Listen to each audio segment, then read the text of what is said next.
Hello everyone, this is Mansi from evikhati.in। आप जैसे कि आप देख सकते हो ये हमारा चैप्टर 1 का इंट्रोडक्शन है। लेकिन आप सोच रहे होंगे चैप्टर 1 का इंट्रोडक्शन तो ऑलरेडी चैनल पे है, बट जैसे कि आपको बोर्ड पे दिख रहा है यहाँ पे हिंदी में लिखा है, सो दिस मीन्स ये जो चैप्टर 1 का इंट्रोडक्शन है ये हिंदी मीडियम के स्टूडेंट्स में। हमने अपने बहुत सारी वीडियोस में देखा, कमेंट्स में देखा, जहाँ पे बच्चे कमेंट कर रहे हैं कि वो हिंदी मीडियम के हैं, तो उनके लिए स्पेशली वीडियोस बनाई गई हैं। अब इससे होगा ये कि अगर जब हम इंट्रोडक्शन में चैप्टर्स में जो जो वर्ड्स आ रहे हैं, जो जो चीजें हैं, वो आप समझोगे अपनी लैंग्वेज में, मतलब जिस लैंग्वेज में आप मैथ्स को पढ़ते आ रहे हो, तो आपको उन वर्ड्स का मतलब समझ आ जाएगा कि जो मैं यहाँ पे एक्सरसाइज में इंग्लिश में वर्ड बोल रही हूँ वो हिंदी में उसका क्या मीनिंग है। तो उसके बाद जब आप एक्सरसाइजेस देखोगे तो आपके लिए बहुत ज्यादा हेल्पफुल हो जाएगा। ऑल्सो हर चैप्टर के लास्ट में हमें चार्ट देंगे जिसमें वो वर्ड्स होंगे जो एक्सरसाइजेस में चैप्टर में यूज करे गए हैं, तो उसका हम ट्रांसलेशन देंगे कि इंग्लिश में ये वर्ड इस तरह से बोला जाता है जो हिंदी में ये है। ठीक है, तो वो आपको हेल्पफुल होगा, आप एक्सरसाइजेस के क्वेश्चन भी समझोगे और इन वीडियोस से आप चैप्टर का इंट्रोडक्शन तो समझ ही सकोगे। ओके, तो सबसे पहले हम बिगिन कर रहे हैं चैप्टर 1 से, जो कि है परिमेय संख्याएं। परिमेय संख्याएं क्या होती हैं ये समझने से पहले हम ऐसी संख्याओं के बारे में पढ़ते हैं जो आप पहले से पढ़ते हुए आ रहे हो, तो एक तरह से हम उसको रिवाइज कर रहे हैं। सबसे पहले हमारे पास है प्राकृत संख्या। प्राकृत संख्या कौन सी होती है? वो संख्याएं जो 1 से शुरू हो रही है, जैसे कि 1, 2, 3, 4, 5 और इस तरह से आगे जितनी भी संख्याएं, ये सारी प्राकृत संख्याएं हैं।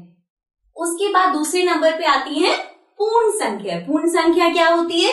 पूर्ण संख्या हमारी शुरू होती है 0 से, बाकी इसमें वही चलता है 1, 2, 3, 4 ये सब चलता रहेगा, लेकिन इसमें 0 भी आ जाता है। ठीक है, उसके बाद हमने पूर्णांकों के बारे में पढ़ा हुआ है। तो पूर्णांक क्या होते हैं?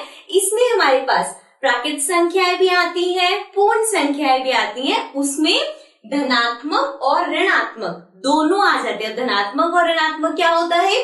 धनात्मक मतलब जैसे कि 1 है, 2 है, 3 है, 6 है, 7 है, इस तरह से कोई भी अगर नंबर है ये सब किसमें आते हैं? धनात्मक में। लेकिन इन्हीं संख्याओं में अगर मैं इसको लिख दूं -1, -2, -6 या फिर -294, तो अब ये जो आगे माइनस लग रहा है इससे ये संख्याएं ऋणात्मक बन गई, और धनात्मक और ऋणात्मक दोनों ही पूर्णांकों में आते हैं। मतलब ये सभी संख्या और साथ में जितनी ऋणात्मक संख्या है वो भी पूर्णांकों में आती है। ठीक है, समझ में आ गया? तो ये तो हमने जो पढ़ा हुआ था वो रिवाइज किया। अब बात जो हम कर रहे हैं परिमेय संख्या। परिमेय संख्या भी हमने पढ़ा हुआ है। परिमेय संख्या होता है ऐसी संख्याएं जो कि P/Q इस तरह से होती है, मतलब एक भिन्न के रूप में होती है। जैसे कि अगर मेरे पास है 2/3, तो ये 2/3 हमारा परिमेय संख्या है, क्योंकि वो भिन्न की तरह है। इसी तरह से अगर मेरे पास है 6/9, तो ये भी एक परिमेय संख्या है। और इसके साथ साथ अगर मेरे पास मान लो सिर्फ 7 लिखा हुआ है, तो क्या 7 परिमेय संख्या होगा? अब देखो ये P/Q में तो नहीं दिख रहा, लेकिन अगर इस 7 को मैं 7 में 1 लिख दूं, तो आप देखोगे कि ये अब क्या बन गया? एक भिन्न की तरह बन गया। मतलब ये भी एक, अगर खाली 7 भी केवल है तो वो भी हमारे पास एक परिमेय संख्या है। ठीक है, अब जैसे हमारे पास पूर्णांक होते हैं धनात्मक और ऋणात्मक, उसी तरह से परिमेय संख्या भी हमारे पास होती है धनात्मक। जैसे अभी हमने देखा 2/3, 6/9 या 7 इस तरह की कोई भी। इसमें भी आपके पास ऋणात्मक होती है, जैसे कि अगर यही होता -2/3, तो ये भी एक परिमेय संख्या है। कौन सी वाली? ऋणात्मक वाली। ठीक है, तो ये ध्यान रखना है कि जो परिमेय संख्या है उसमें जो आपका नीचे वाला हर है, जैसे यहाँ पे हम क्यों लिख रहे हैं, तो ये कभी भी 0 नहीं हो सकता। अगर कोई भी आपके पास संख्या है उसके नीचे 0 लग गया तो वो हमारे पास परिमेय संख्या नहीं माना जाएगा। ठीक है, तो हमने देखा परिमेय संख्या भिन्न की तरह होती है, वो धनात्मक भी हो सकती है, ऋणात्मक भी हो सकती है, लेकिन जो उसका नीचे वाला हर है वो कभी भी 0 नहीं हो सकता। एक चीज और, अगर सिर्फ आप 0 लो तो ये 0 भी हमारे पास परिमेय संख्या माना जाता है, लेकिन हर कभी भी 0 नहीं हो सकता। खाली 0 जैसे अभी हमने यहाँ पे 7 की बात करती, 7 परिमेय संख्या, इसी तरह से 0 भी परिमेय संख्या है, लेकिन क्यों कभी भी 0 नहीं हो सकता। ठीक है, तो परिमेय संख्या समझ आ गई। अब आते हैं अपने अगले टॉपिक पे। अब हम बात करते हैं परिमेय संख्याओं के कुछ गुण धर्म होते हैं। अब अलग अलग तरह के होते हैं और ये जितने भी हैं सबको हम इन 4 चीजों के आधार पर पढ़ेंगे, मतलब जमा करना, घटाना, गुणा करना या भाग करना, इसके आधार पे हम इसे पढ़ेंगे। सबसे पहला जो हमारे पास गुण धर्म है वो है संवृत। अब संवृत में होता क्या है, जैसे कि अगर मैं एक उदाहरण लेती हूँ, 6 को 4 में मैं जमा करती हूँ तो हमारे पास क्या आएगा, 10। ठीक है, अब यहाँ पे मैंने क्या किया, 2 संख्याओं को, 2 प्राकृत संख्याओं को जमा किया तो जो मेरे पास उत्तर आया वो भी प्राकृत संख्या आया। तो यही अब हम देखेंगे परिमेय संख्याओं के साथ, मतलब कि अगर 2 परिमेय संख्याओं का आप योग देख रहे हो, मतलब उन्हें जमा कर रहे हो, तो क्या आपके पास जो उत्तर आएगा वो परिमेय संख्या होगा।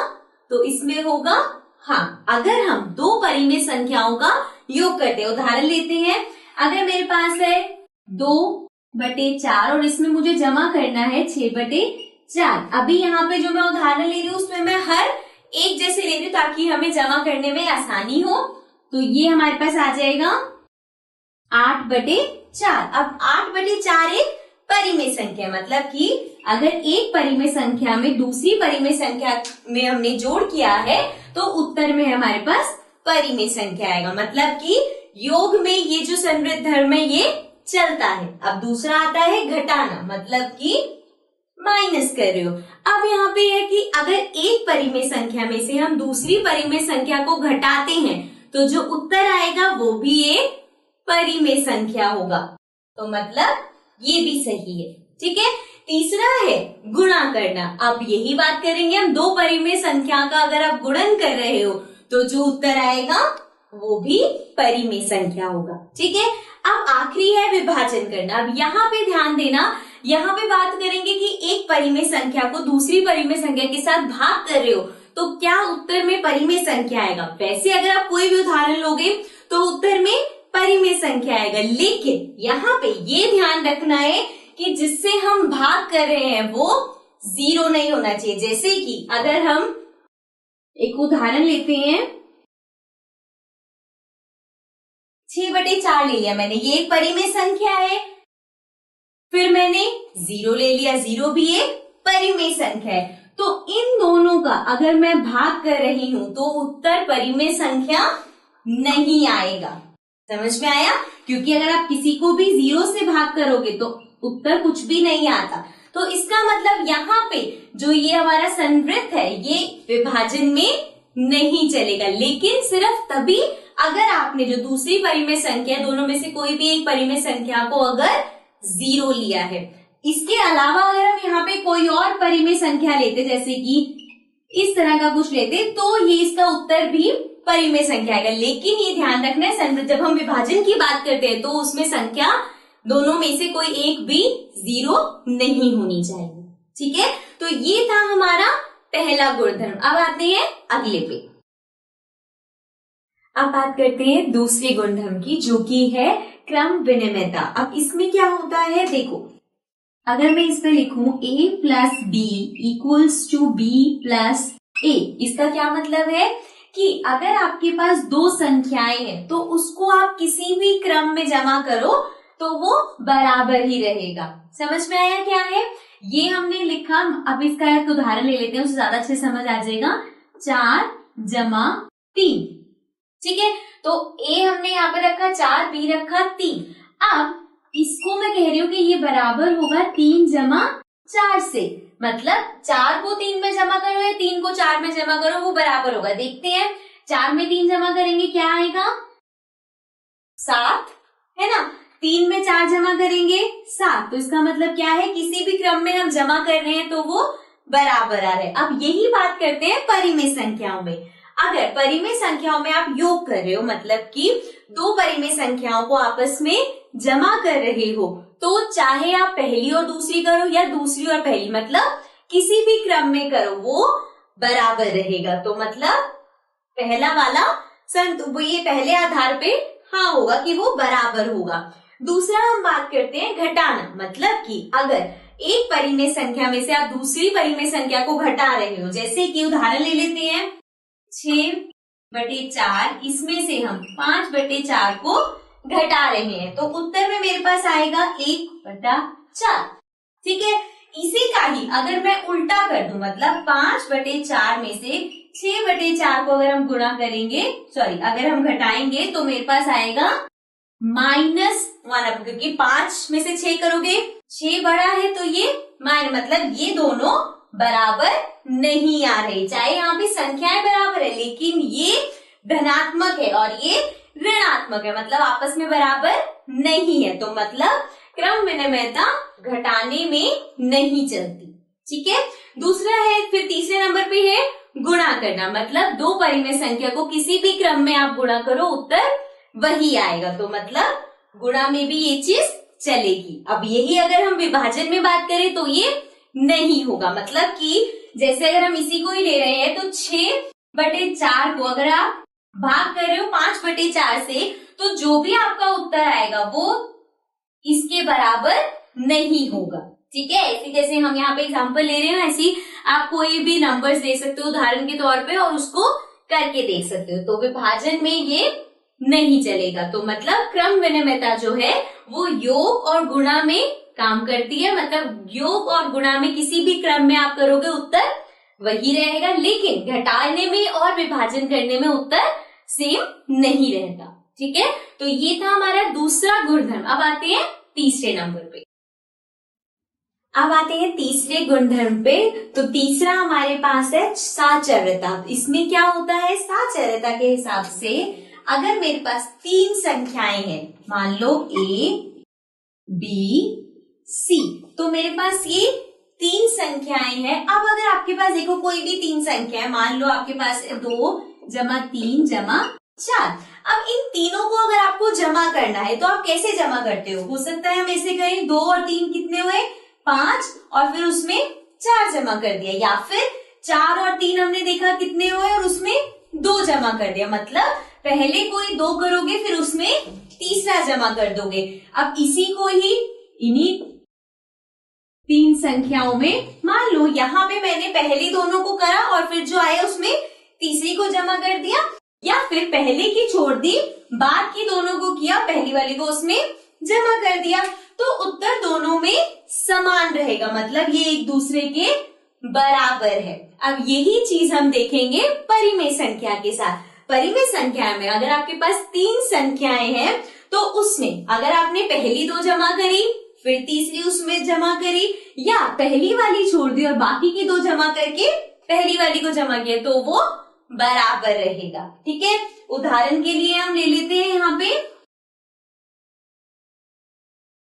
मान लो हमारे पास है 2/5 और इसमें हमें जमा करना है 3/5 और इसमें जमा करना है 6/5। ठीक है, अब ये 3 आपके पास परिमेय संख्या है। अब मैंने इसमें पहले इन दोनों को जमा कर रही हूं, तो मेरे पास आएगा 5 और 3 में 2 जोड़ेंगे तो ये आ गया 5 और फिर इसमें जमा कर रहे हैं 6/5, तो क्या आएगा 5 और 5 में 6 करेंगे 11, तो हमारे पास आ गया 11/5। अब इसी को ही मैंने अगर आखिर की 2 पहले जमा कर लूं, मतलब इन दोनों को, तो ये आया 5, 6 और 3 को जमा करेंगे तो हमारे पास आएगा 9।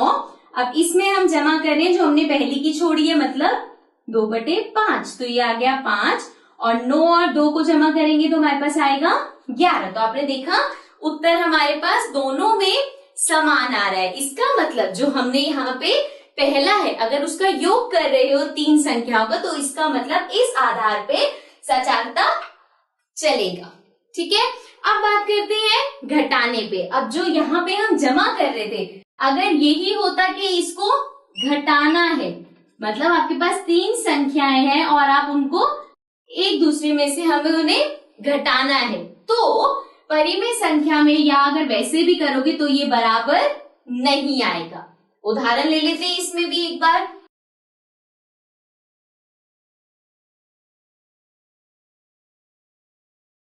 आसान से हम यहाँ पे संख्याएं ले लेते हैं, 6/7, 8/7 और 2/7, इस तरह से लेते हैं। अब इन तीनों को आपको घटाना है, तो मान लो पहले हम इन दोनों को ले रहे हैं, तो ये आ जाएगा। यहाँ पे हम हर बराबर इसलिए ले रहे हैं ताकि छोटा सा उदाहरण हो गया, आपको बस समझाने के लिए ले रहे हैं। तो ये आ गया 7, 6 में से 8 गए 2, लेकिन माइनस का, और साथ में ये आ गया। ठीक है, अब माइनस माइनस प्लस हो जाएगा, तो 2 3 4, 4/7, लेकिन माइनस का। अब यही चीज अगर हम इस तरह से करते, वही उदाहरण लिख रहे हैं, अब हम इन दोनों को ले रहे हैं पहले, तो कैसे करेंगे? तो ये हम पहले इन दोनों को ले रहे हैं, ये आ गया 7, 8 में से 2 गया 6, ये आएगा प्लस का 6/7, ये आ गया 7, और अब इन दोनों को करेंगे तो ये आ गया 12/7। तो आप देखोगे ये दोनों बराबर नहीं है, इसका मतलब है कि जो हमारा सह चलता है वो घटाने में नहीं चलता। ठीक है, इसी तरह से अगर आप 3 संख्याओं को गुणा कर रहे हो, तो वो पहले चाहे आप आगे की 2 लो या तीसरी वाली को पहली वाली से करो, किसी भी क्रम में करो, वो उत्तर हमेशा बराबर रहेगा।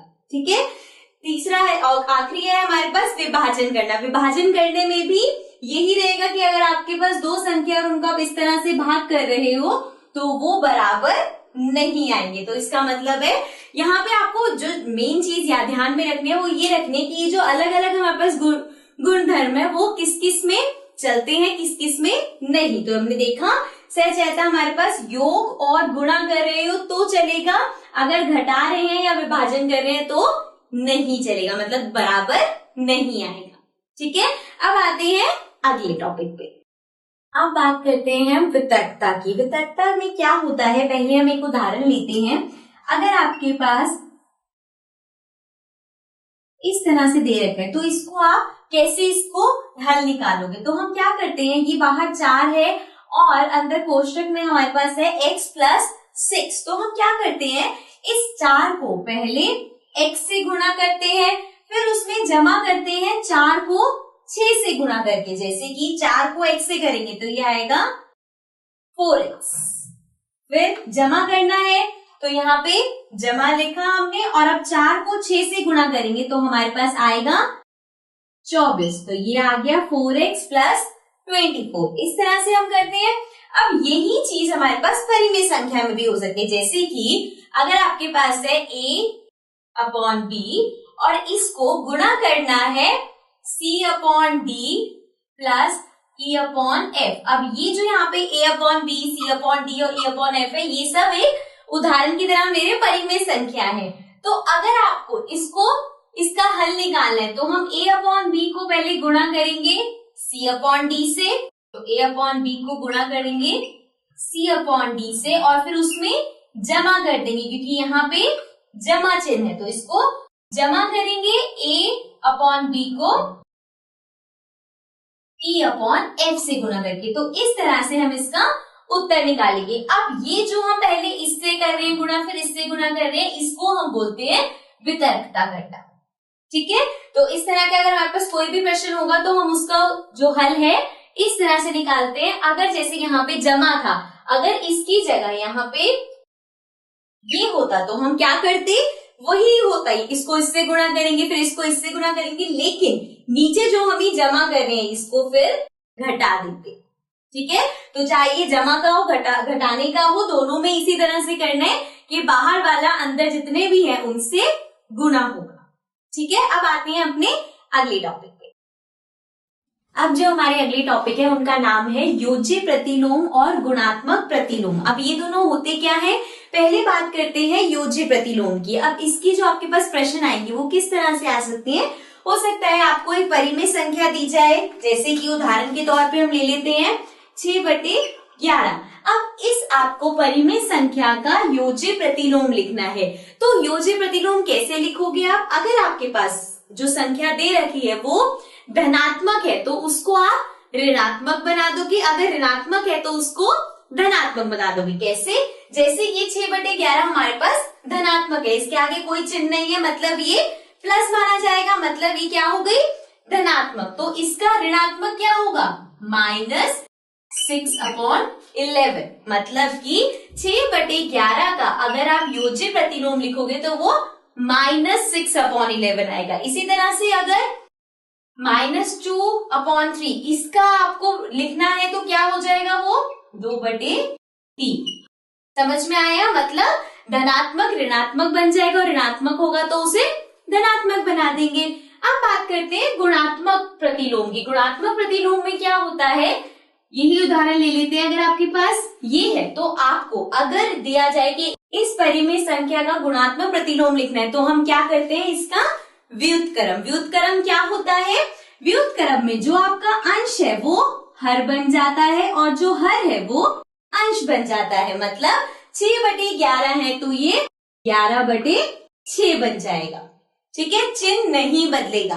धनात्मक है तो धनात्मक ही रहेगा, ऋणात्मक है तो ऋणात्मक ही रहेगा। जैसे अगर है -2/3 तो ये हो जाएगा -3/2। माइनस का माइनस ही रहेगा, बस इसका ऊपर नीचे हो जाएगा, जिसको हम व्युत्क्रम कहते हैं। ठीक है, तो अब आते हैं अपने अगले टॉपिक पे।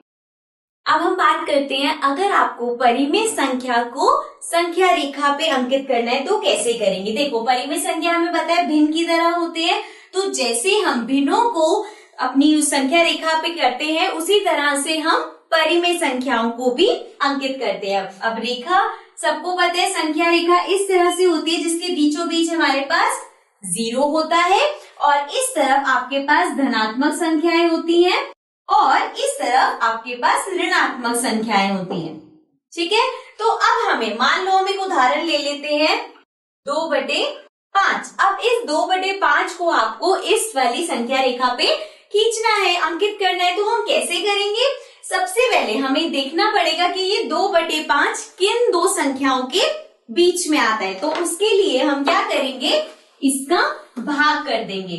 तो 5 को 2 से भाग करेंगे तो हमारे पास क्या आएगा, ये हो गया 0, यहां लग जाएगा बिंदु, ये हो जाएगा 20, फिर ये हो जाएगा 4। तो मतलब हमारे पास आ गया 0.4। अब 0.4 का क्या मतलब है, 0 से थोड़ा सा ज्यादा। अब 0 के बाद क्या आता है, 1 आता है। मतलब ये जो हमारी परिमेय संख्या है ये 0 और 1 के बीच में आएगी। तो हम यहाँ पे अब रेखा बनाते हैं इस तरह से, यहाँ 0 ले लेते हैं क्योंकि अभी हमें इन दोनों के बीच में ही बनानी है, तो सिर्फ 0 और 1 ले रहे हैं हम। अब आपको क्या करना है, नीचे देखो हर हमें 5 दे रखा है, तो ये 0 से लेके 1 के बीच में इसको 5 भागों में बांट देंगे। तो ये हो जाएगा 1, 2, 3, तो ये हो गया 1, 2, 3, 4, 5 भागों में हमने इसको बांट दिया। अब ये जो पहला वाला है ये होगा 1/5, फिर 2/5, 3/5, 4/5 और ये 1 आ जाएगा 5/5, जो कि कट के 1 होता है। तो हमें क्या अंकित करना था, 2/5, जो कि है यहाँ पे। ठीक है, तो इस तरह से अगर आपके पास परिमेय संख्या दे रखी होगी तो उसको भाग करके सबसे पहले आप देखोगे कि वो किन दो संख्याओं के बीच में आ रहे हैं और फिर उसको इस तरह से अंकित कर दोगे। अब यहाँ पे एक और चीज का ध्यान रखना है, अगर यही हमारे पास ऋणात्मक होती, मतलब -2/5 होता, तो सेम वही करते, वैसे ही आप भाग निकालते, लेकिन फिर ये 0 और 1 नहीं, 0 और -1 के बीच में होती। ठीक है, तो हम इस तरफ को रेखा लेके जाते हैं और उसी तरह से 5 भागों में डिवाइड करके हम अंकित कर देते -2/5। ठीक है, अब आते हैं अपने अगले टॉपिक पे। अब आते हैं इस चैप्टर के आखिरी टॉपिक पे, जो कि है दो परिमेय संख्याओं की बीच की परिमेय संख्या। अब इसका क्या मतलब होता है, उदाहरण पहले हम साधारण सा लेते हैं। अगर मैं यहाँ पे लिख रही हूँ 4 और यहाँ लिख रही हूँ 7 और मैं आपसे पूछूं 4 और 7 के बीच की संख्याएं बताओ, तो सबको पता है 5 आता है, 6 आता है ना। 4 और 7 के बीच में 5 और 6 आते हैं। उसी तरह से अगर आपको दो परिमेय संख्याएं दे दी जाएं और कहा जाए कि इनकी बीच की संख्या निकालो, तो कैसे निकालेंगे देखते हैं। पहले हम उदाहरण में ले लेते हैं, एक ऋणात्मक संख्या ले लेते हैं, एक धनात्मक संख्या ले लेते हैं। अब इन दोनों आपके पास ये जो परिमेय संख्या है इसकी बीच की संख्याएं निकालनी है। तो दो परिमेय संख्याओं के बीच की संख्या अगर आपको निकालनी है तो सबसे पहले जो उनके हर हैं हम वो बराबर करेंगे। जैसे यहाँ पे 5 और 10 है तो दोनों को हमें बराबर करना है। कैसे कर सकते हैं? 5 के टेबल में भी 10 आता है, 2 के टेबल में भी 10 आता है, तो मतलब दोनों को हम 10 बना सकते हैं। ये हमने जब भिन्न वाले चैप्टर करे हैं पिछली क्लासेस में तो हमने सीखा हुआ है। तो पहला मैंने लिया, अब 5 को 10 बनाना है तो मुझे 2 से गुणा करना पड़ेगा। नीचे 2 से गुणा किया है तो ऊपर भी करना पड़ेगा, तो ये हो गया -4 और ये आ गया 10। इसी तरह से इसको लेंगे, 2 को 10 बनाने के लिए 5 से गुना करना पड़ेगा, ऊपर वाले को भी 5 से गुना कर देंगे, तो ये आ गया 5 और नीचे आ गया 10। अब हमारे पास आ गया -4/10 और 5/10। अब इन दोनों में जो नीचे हर है वो समान है, तो हम ऊपर वाले देखेंगे। अब -4 और 5 के बीच में नंबर हो सकते हैं, जैसे कि -3, लेकिन अपॉन में 10 लिखेंगे। -3/10 या फिर -2/10, -1/10, 0, फिर 1/10, 2/10, 3/10, 4/10। इस तरह से बहुत सारी संख्या हो सकती है। अब अगर मान लो कि आपको बोला जाए 10 संख्या निकालनी है और इन दोनों के बीच में आपको 10 संख्याएं नहीं मिली, तो हम क्या करते हैं? जैसे हमने 5 और 2 को 10 बनाए तो हम इससे और बड़ी संख्या बनाएंगे। जैसे हम दोनों को 20 भी बना सकते हैं। 5 को 4 से गुना करेंगे तो 20 आएगा और 2 को 10 से गुना करेंगे तो 20 आएगा, तो आपको इससे और ज्यादा संख्याएं भी मिल जाएंगी। ठीक है, तो इस तरह से हम परिमेय संख्याओं के बीच की परिमेय संख्याएं निकालते हैं। ठीक है, तो अब आते हैं, ये हमारा टॉपिक लास्ट था, चैप्टर का इंट्रोडक्शन खत्म होता है, लेकिन हम जैसे मैंने आपको बताया था अब आपको एक चार्ट देंगे जिसमें इंग्लिश टू हिंदी हम ट्रांसलेट करके बताएंगे, जो हिंदी के आपके वर्ड्स हैं उसको इंग्लिश में क्या कहते हैं।